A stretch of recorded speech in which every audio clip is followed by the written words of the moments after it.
नमस्कार, मैं हूं आपके साथ मयंक। देखिए, आज 20 मार्च है और जंग का 21वां दिन और बीती रात की पूरी अपडेट्स मैं आपको बताऊंगा। देखिए, 9 देश जल रहे हैं, एक नहीं, दो नहीं, पूरे 9 देश। सऊदी जल रहा है, कतर जल रहा है, Dubai, Bahrain, Jordan, Kuwait, Israel, Oman, ये सब जगह ऐसी हैं जहां पर ईरान ने पिछले 14 से 15 घंटों के अंदर हमले किए हैं और भयंकर तबाही मचाई है। इजराइल में तो मानो ये हाल है कि धुआं धुआं हो रखा है पूरा इजराइल। और देखिए, इसीलिए मैंने थंब दिया इसका कि 9 देश जल रहे हैं और कहा यह जा रहा है, लोग कह रहे हैं कि इस बार ईद का चांद जो है वो ईरान की जीत लेकर आया है।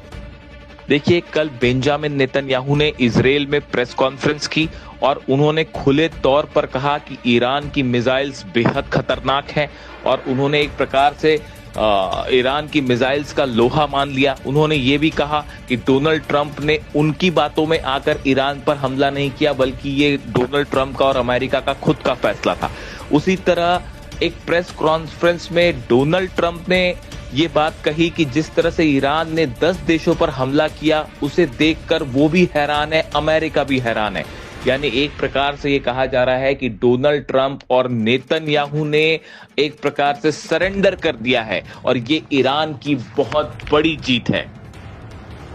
देखिए, मैं आपको डिटेल बताऊंगा। जिस तरह से कल हमले देखे आपने, ऑयल फील्ड्स पर हमले हुए, ईरान की मिसाइल्स गिरी हैं सऊदी पे, कतर पे और बहरीन में, सब जगह ऑयल फील्ड्स में आग लग गई है। अगर हम यूएई की बात करें, मैं आपको एक शॉर्ट अपडेट देना चाह रहा हूं कि पिछले 12 घंटों के अंदर, यानी आप देखें 19 तारीख की दोपहर से लेके आज 20 मार्च की सुबह तक अगर हम बात करें तो कितने अटैक्स हुए हैं।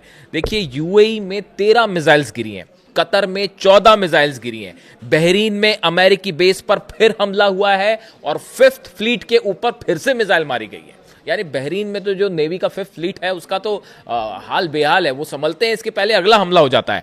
यूएई में जुबैल सैमरेफ रिफाइनरी पूरी तरह से तबाह कर दी गई है, उसमें आग लगी हुई है। सर्विलांस टावर यूएई में, उस पर हमला हुआ है। फुजेरा पोर्ट जल रहा है, वो आपने तस्वीरें देखी जिस तरह से ऑयल टैंकर्स में आग लगी है। इसके अलावा कुवैत की तेल रिफाइनरी पर एक बार फिर से हमला हुआ है। कतर का हाल आपको ही पता है, रास लफान एलएनजी पर 14 मिसाइलें गिरी हैं। जो कल तस्वीरें आ रही थी और आपने कल जो खबरें देखी कि कतर में जो है रास लफान एलएनजी जो स्टेशन है वहां पर हमले हुए हैं, अब उसके नंबर सामने आए हैं। उसके ऊपर 14 मिसाइल्स हिट की गई और उसके बाद वो भयंकर आग लगी है और उसका बड़ा हिस्सा जो है वो तबाह हुआ है। सऊदी की बात करें, सऊदी में देखिए, पहले हमने देखा जिस तरह से कि गैस और ऑयल फील्ड्स पर मिसाइल्स गिरी, उसकी तस्वीरें आई। उसके बाद फिर से अरामको जो ऑयल स्टेशन है, उसमें ऑयल रिफाइनरी है, उसके ऊपर फिर से ड्रोन अटैक हुए और बताया जा रहा है कि अरामको के एक हिस्से में फिर से आग लग गई है। यानी आप देखिए, सऊदी पे हमले हैं। रियाद की बात की जाए, रियाद में अमेरिका के बेस के ऊपर बड़े ड्रोन अटैक्स हुए हैं। यानी अमेरिका का जो बेस है रियाद पर, उस पर अटैक हुए हैं और ड्रोन्स गिरे हैं। यानी सिर्फ ऐसा नहीं है कि ड्रोन्स हमले हुए और वो तबाह कर दिए गए। जानकारी आई है अमेरिकन बेस पर शायद 136 ड्रोन गिरा है। अब आप देखें, इस तरह से अगर टोटल काउंट कर लें आप, तो ये देश हो गए 9 देश जिन पर एक साथ ईरान हमले कर रहा है। अब हम बात कर लेते हैं एक बार इजराइल की। बीती रात, यानी पिछले 12 घंटों के अंदर की हम बात करें, 19 तारीख की रात से आज 20 तारीख की सुबह तक तेल अवीव के ऊपर एक बार फिर 14 से 15 मिसाइल्स गिरी हैं, बताया जा रहा है। मतलब बीते चंद घंटों के अंदर रात के वक्त एक बार फिर बड़ा हमला हुआ। सिर्फ तेल अवीव में 14 से 15 मिसाइल गिरी हैं। नेवातिम बेस, कल हमने देखा था किस तरह से इजराइल में बेन गुरियन एयरपोर्ट पर हमला हुआ था और वहां पे कई जहाज जल गए थे। 3 की जलने की तस्वीरें सामने आई, बताया जा रहा है कई जहाज जल चुके हैं। उसके बाद बीती रात एक बार फिर ईरान की तरफ से मिसाइल दागी गई और नेवातिम बेस को टारगेट किया गया। नेवातिम वो बेस है जहां से टेक ऑफ करते हैं इजरायली F-35 जेट्स ईरान पर हमला करने के लिए। उस बेस के रनवे के ऊपर मिसाइल्स गिरी हैं, जो जानकारी सामने आ रही है। इसके अलावा सेंट्रल इजराइल की आप बात करिए, सेंट्रल इजराइल में ऐसा लग रहा है कि पूरा आसमान, देखिए आसमान की जब बात हो रही है तो 2 ही चीज़ों की चर्चा है इस समय। एक तो ईद के चांद की और दूसरा इजराइल के आसमान में ईरान की मिसाइल की, और कोई तीसरी चीज़ जो है उसकी चर्चा ही नहीं है। खबरों में इस समय। और सेंट्रल इजराइल का आसमान बीती रात ऐसा लग रहा था जैसे जब हिंदुस्तान में दिवाली मनती है तो आसमान में जैसे पटाखे चलते हैं, उस तरह से पूरी रोशनी ही रोशनी। और वो क्लस्टर बम्स थे ईरान के, जो एक खुर्रम शहर निकलती है और साथ में जो है वो 80 क्लस्टर बम्स एक साथ निकाल के गिराती है। कहीं कहीं तो वो 100 से भी ज़्यादा क्लस्टर बम्स दिखते हैं और वो सब की सब रोशनी, पूरी गुच्छा दिखाई देता है रोशनियों का। अब क्या उसको आयरन डोम रोकेगा और क्या एरो रोकेगा और क्या डेविसलिंग रोकेगा? सब के सब फेल। ऐसा लगता है पूरा डिफेंस सिस्टम इजराइल का जो है वो तबाह हो चुका है। इसके अलावा बताया जा रहा है एक बड़े टावर पर, नेविगेशन टावर पर इजराइल में, उसके ऊपर बड़ा मिसाइल अटैक हुआ और ईरान ने खैबर मिसाइल से सीधा उस टावर को हिट किया है और उसको रोक नहीं पाया। और बड़ा नुकसान कम्युनिकेशन टावर बताया जा रहा है ये इजराइल में, जिसके ऊपर ये मिसाइल गिरी है। देखिए, ईरान के सुप्रीम लीडर ने कल ही ये बात कह दी थी कि जिस तरह से अली लारिजानी साहब को हिट किया गया, उनको निशाना बनाया गया, बासिज फोर्स के जो हेड थे उनको निशाना बनाया गया, जो हमले हो रहे हैं ईरान में उसका बदला लिया जाएगा और एक एक हमले का, एक एक शहादत का बदला लिया जाएगा। ईरान के सुप्रीम लीडर की तरफ से बात साफ कर दी गई कि किसी सूरत में ईरान जो है वो सीज फायर अब नहीं करेगा। और उसका नतीजा है, आप देखिए, पूरा इजराइल जल रहा है। सऊदी अरब से लेकर जितने अरब कंट्रीज़ हैं सबके ऊपर हमले हो रहे हैं और अभी वहाँ ये चर्चा ही चल रही है कि वार्निंग ही दी जा रही है, अभी ईरान पर हमला करने की हिम्मत कोई नहीं दिखा पा रहा है। अब ये हालात कब तक बने रहेंगे? लेकिन इसके अलावा आप देखिए, दो बड़े डेवलपमेंट हैं। जर्मनी ने एक बार फिर ये कह दिया है डोनाल्ड ट्रंप को कि ये हमारा युद्ध नहीं है, हम इसमें नहीं आएंगे।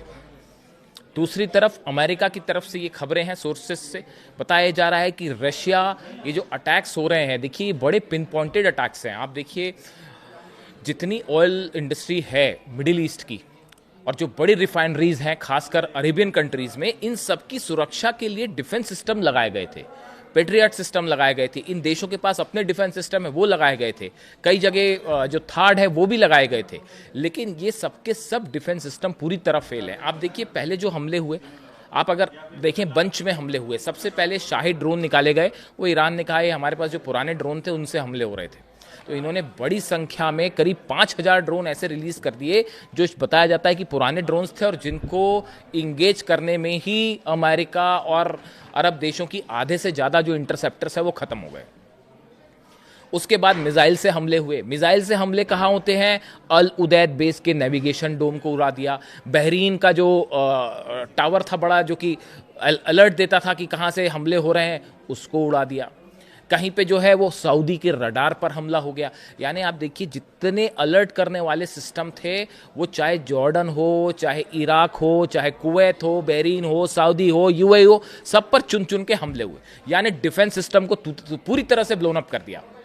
अब उसके बाद अब टारगेट हो रहा है, देखिए ये कहानी शुरू हुई जिस तरह से ईरान की पार्स गैस फील्ड पर हमला हुआ। डोनाल्ड ट्रंप अब ये कह रहे हैं, वो मैंने आपको कल वीडियो में बताया था कि भाई हमने हमला नहीं किया, ये तो इजराइल ने हमला कर दिया। जैसे कोई बच्चों का खेल चल रहा है अभी भी कुछ लोगों के लिए, ये सोच रहे हैं जैसे बच्चे बहाना नहीं बनाते, उस तरह का बहाना आया कि अरे नहीं नहीं नहीं हमने नहीं किया, ये तो इजराइल ने कर दिया है। और जिसने भी किया हो उसका नतीजा, उसका परिणाम ये भुगतना पड़ा। देखिए, पार्स सबसे बड़ी गैस फील्ड है ईरान की और उस पर जो हमला हुआ उसका बदला लिया ईरान ने। और नतीजा ये है कि 9 देशों के गैस फील्ड्स और ऑयल स्टेशंस आज जल रहे हैं। उसका नतीजा ये था कि 9 देशों में एक साथ जो है वो आग लगी हुई है, वो धधक रहे हैं। अब इसके अलावा देखिए, एक बड़ी खबर ये है, 2 खबरें हैं बेहद अहम। एक तो हॉर्मूज में, देखिए ये सब खबरों में आपने सुना होगा इस तरह से कि सऊदी और यूएई, बहरीन, कतर, कुवैत, यहाँ पे हमले हो रहे हैं। तो खबरों में ये बड़ा हिस्सा इसको कवर कर रहा है, अलग अलग प्लेटफॉर्म्स पे आपने देखा होगा।